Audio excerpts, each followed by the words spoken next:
Hello दोस्तों, तो स्वागत है आपका आपके YouTube channel the modern study में।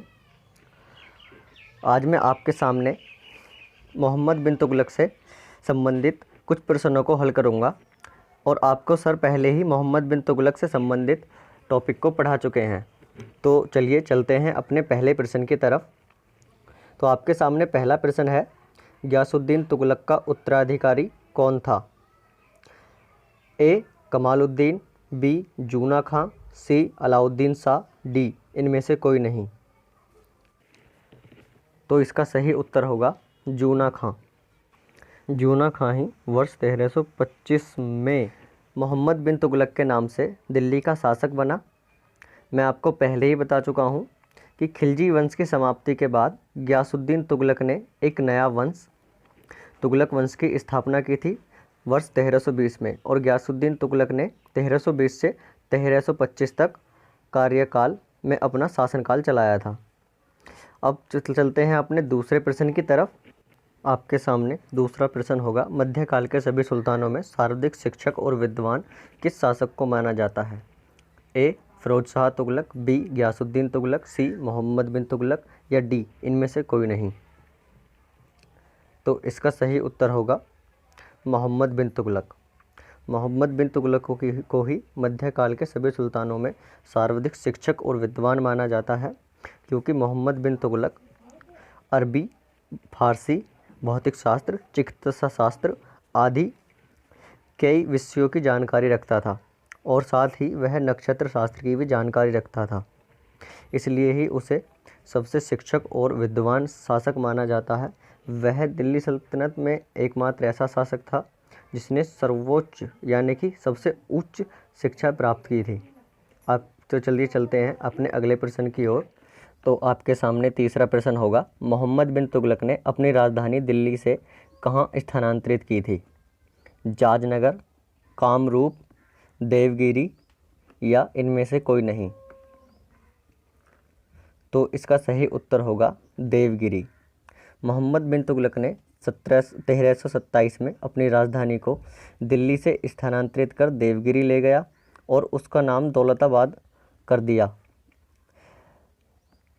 ऐसा उसने इसलिए किया क्योंकि दिल्ली पर विदेशी आक्रमण का डर था। यदि बात करें इब्ने बतूता के अनुसार, तो इब्ने बतूता बताता है कि उसने प्रजा को दंडित करने के लिए अपनी राजधानी का स्थानांतरण किया था।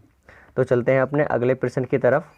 आपके सामने चौथा प्रश्न होगा, दीवाने कोही नामक नए विभाग की स्थापना किसने की थी? अलाउद्दीन खिलजी, मोहम्मद बिन तुगलक, फिरोज शाह तुगलक, या बहराम शाह। तो इसका सही उत्तर होगा मोहम्मद बिन तुगलक। मोहम्मद बिन तुगलक ने दीवाने कोही नामक नए विभाग की स्थापना कृषि के विकास के लिए की थी, जिसमें उसने सिंचाई और किसानों को आर्थिक रूप से ऋण देने के लिए दीवाने कोही नामक नए विभाग की स्थापना की थी। आपके सामने पांचवा प्रश्न होगा, दिल्ली के किस शासक ने लालकोट और सीरी को मिलाकर जहां पनाह शहर बसाया था? बाबर ने, मोहम्मद बिन तुगलक ने, अलाउद्दीन खिलजी ने, या बहलोल लोधी ने। तो इसका सही उत्तर होगा मोहम्मद बिन तुगलक ने। मोहम्मद बिन तुगलक ने लालकोट और सीरी को मिलाकर एक नया नगर जहां पनाह बसाया था, जो दिल्ली के पास में था, और उसने एक आदिलाबाद का किला भी बनवाया था। चलते हैं अपने पांचवें प्रश्न की तरफ। छठा प्रश्न होगा, निम्न में से किस शासक ने सोना चांदी के बदले तांबे के सिक्के चलाए थे? अलाउद्दीन खिलजी ने, मोहम्मद बिन तुगलक ने, रजिया सुल्तान ने, या बलबन ने। तो इसका सही उत्तर होगा मोहम्मद बिन तुगलक ने। मोहम्मद बिन तुगलक ने ही चांदी का सिक्का टका और तांबे के सिक्का जीतल के स्थान पर सांकेतिक मुद्रा का प्रचलन किया। यह सांकेतिक मुद्रा या तो कांसे की या तांबे की बताई जाती है। सुल्तान विदेशी राज्य को जीतना चाहता था, तो उसके लिए उसके धन की आवश्यकता थी, और जब धन की आवश्यकता थी तो उसने अपने मुद्रा व्यवस्था में यह महत्वपूर्ण कार्य किया था। आपके सामने सातवां प्रश्न होगा, निम्नलिखित में से रेहला नामक पुस्तक के लेखक कौन हैं? बदायूनी, फरिश्ता, इब्ने बतूता, या मोहम्मद बिन तुगलक। तो इसका सही उत्तर होगा इब्ने बतूता। यदि बात करें इब्ने बतूता की, तो इब्ने बतूता 1333 ईस्वी में मोरक्को से आया था। मोरक्को उत्तरी अफ्रीका में पड़ता है, जब इब्ने बतूता वहाँ पर आया तो मोहम्मद बिन तुगलक ने उसे 8 वर्ष के लिए काजी नियुक्त किया। इब्ने बतूता ने अपनी पुस्तक रेहला में जैसे कि भारत कश्मीर व्यापार, दिल्ली विश्व का सुंदर शहर और कश्मीर राजपूताना को छोड़कर पूरे भारत पर तुगलक वंश का प्रसार था, ऐसी सभी चीज़ों का व्याख्या की है। साथ ही इब्ने बतूता ने इसमें मोहम्मद बिन तुगलक के कारणों का वर्णन भी किया है। तो चलिए चलते हैं अपने अगले प्रश्न की तरफ। आपके सामने 8वां प्रश्न है, मोहम्मद बिन तुगलक ने इब्ने बतूता को किस देश में अपना राजदूत बनाकर भेजा था? चीन, मिस्र, अफ़गानिस्तान या तुर्की? तो इसका सही उत्तर होगा चीन। मोहम्मद बिन तुगलक ने इब्ने बतूता को चीन में तोगन तिमूर के शासनकाल में भेजा था। इससे पहले तोगन तिमूर जो चीनी शासक था 1541 में, उसका राजदूत भी मोहम्मद तुगलक के दरबार में आया था। आपके सामने 9वां प्रश्न होगा, वर्तमान दौलताबाद जहां मोहम्मद बिन तुगलक ने दिल्ली से राजधानी को स्थानांतरित किया था, किसके समीप स्थित है? भोपाल, निजामाबाद, मैसूर या औरंगाबाद? इसका सही उत्तर होगा औरंगाबाद। औरंगाबाद वर्तमान में महाराष्ट्र राज्य में स्थित है और इसी के पास दौलताबाद स्थित है, जहां पर मोहम्मद बिन तुगलक ने वर्ष 1326-27 में अपनी राजधानी को स्थानांतरित किया था। आपके सामने 10वां प्रश्न है, दिल्ली के निम्नलिखित सुल्तानों में से किसे इतिहासकारों ने विरोधों का मिश्रण बताया है? नसरुद्दीन को, बलबन को, मोहम्मद बिन तुगलक को या अलाउद्दीन खिलजी को? तो आप सभी जानते होंगे इसका सही उत्तर होगा मोहम्मद बिन तुगलक।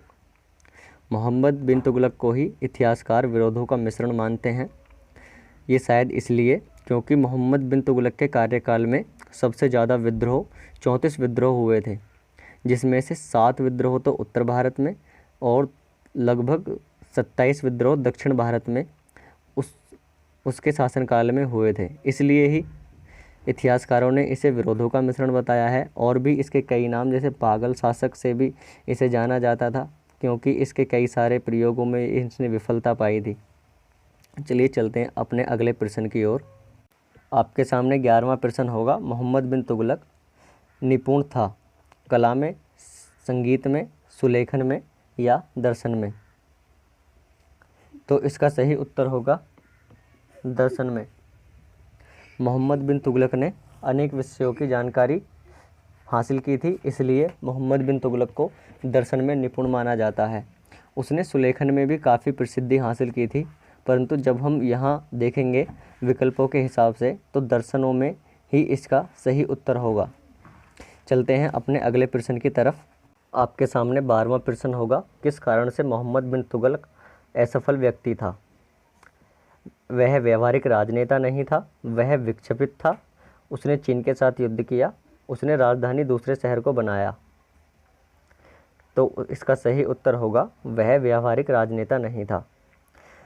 जैसा कि मैं आपको पहले ही बता चुका हूं कि मोहम्मद बिन तुगलक ने बहुत उच्च शिक्षा धारण की थी, मगर वो ज़मीनी हकीकत से कभी भी वाकिफ़ नहीं था।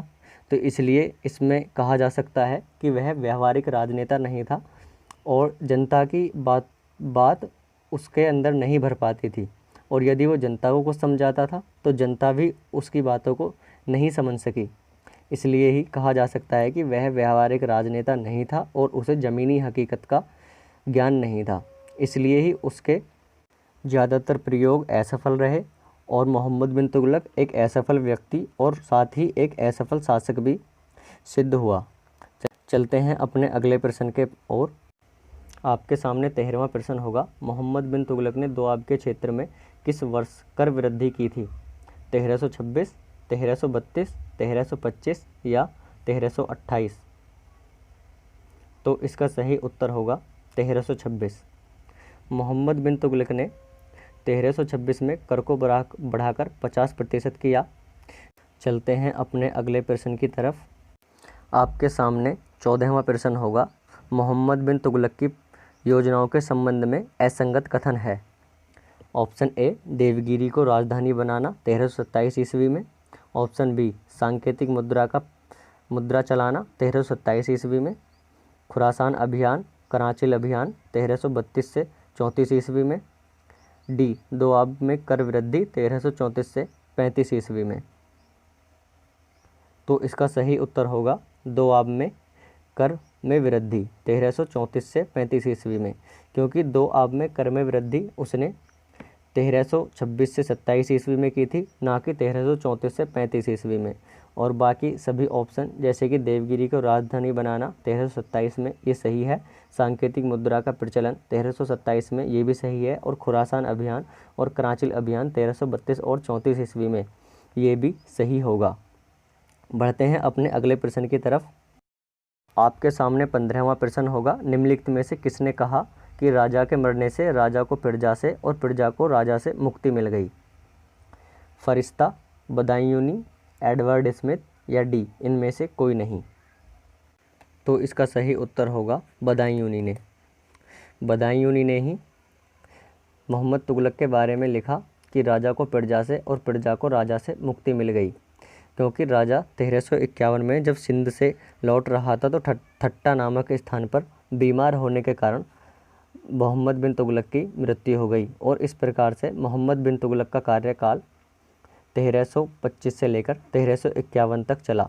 मोहम्मद बिन तुगलक का कार्यकाल ही तुगलक वंश में सबसे लंबा कार्यकाल था। यदि आपको वीडियो पसंद आई हो तो वीडियो को लाइक करें, यदि नहीं पसंद आई हो तो वीडियो को डिसलाइक करें और कमेंट ज़रूर करें कि आप क्या चाहते हैं। और हमारे चैनल द मॉडर्न स्टडी को सब्सक्राइब करके ज़रूर जाएं।